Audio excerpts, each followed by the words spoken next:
ఈరోజు చాలా మంది అన్యాయం జరుగుతుంది, మాకు మేము కీడు అనుభవిస్తున్నాం, మేము నష్టపోతున్నాం, మా ఇంట్లో అది జరుగుతుంది, మా ఇంట్లో ఇది జరుగుతుందని చాలా మంది దేవుడి మీదకి నెట్టేస్తూ ఉంటారు. వాళ్ళ ఆలోచనలు చాలా మంది దేవుడి మీదకి నెట్టేస్తూ ఉంటారు, వాళ్ళు చేసిన పనులు కూడా.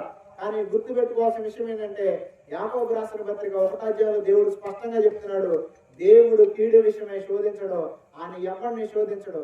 కాబట్టి నీలో ఎవడైనా కీడును అనుభవిస్తుంటే నేను దేవుని చేత శోధించబడుతున్నానని అనకూడదు. కానీ ఈరోజు చాలా మందికి దొరికేది ఇద్దరే, ఒకటి దేవుడు, రెండు దెయ్యం. నీ జీవితంలో దరిద్రాన్ని అనుభవిస్తున్నాడు, దానికి కారణం దేవుడు బాధ్యుడు కాదు. దానికి బాధ్యుడు ఎవరంటే నువ్వే. దేవుడిచ్చే అవకాశాలను వినియోగించుకోవట్లా, మారు అని దేవుడు చెప్పినా నువ్వు మారట్లా, అందుకే నీ జీవితం మారట్లా. బట్టలు మారితే బ్రతుకు మారదు, ఇల్లు మారిస్తే బ్రతుకులు మారవు. బ్రతుకు మారాలంటే నీ హృదయం మారాల.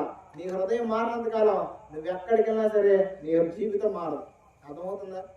అందుకే పెద్దవాళ్ళకి సామెత ఉంది, దరిద్రుడికి ఏరేవికి వెళ్ళినంట.